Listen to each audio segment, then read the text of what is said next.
శ్రీమాత్రే నమః. రేపే చివరి కార్తీక సోమవారం. ప్రతి ఒక్కరూ ఖచ్చితంగా పాటించాల్సిన నియమాలు. శివునికి ఇష్టమైన ఈ కార్తీక మాసంలో భక్తి శ్రద్ధలతో శివుడిని పూజిస్తే అష్ట ఐశ్వర్యాలను పొందవచ్చు. కార్తీక సోమవారం చేసే పూజలతో శివానుగ్రహం సులభంగా పొందవచ్చు. అయితే ఈ నెల నవంబర్ 17వ తేదీన చివరి కార్తీక సోమవారం వచ్చింది.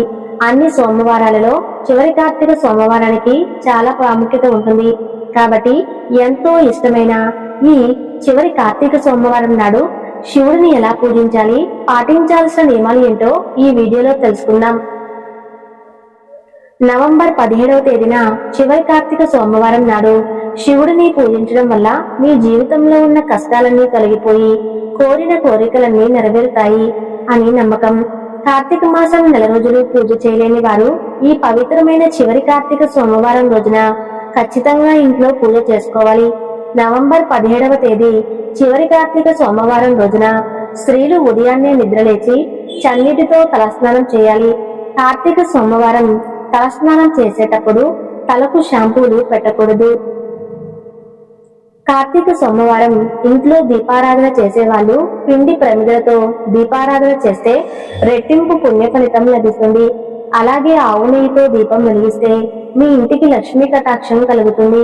కాబట్టి ఈ చివరి కార్తీక సోమవారం పూజ చేసే స్త్రీలు బియ్యపిండిలో కొన్ని పాలు పోసి ముద్దలాగా కలిపి పిండి ప్రమిదలు తయారు చేసి శివుని ముందు 2 పిండి దీపాలు వెలిగించాలి. ఇలా పిండి దీపం వెలిగించగానే ఓం నమఃశివాయ అనే మంత్రాన్ని 21 సార్లు జపించండి.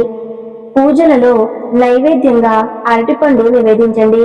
చివరిగా పరమేశ్వరునికి హారతి ఇచ్చి 3 ప్రదక్షిణాలు చేసి శివునికి నమస్కారం చేసుకోండి.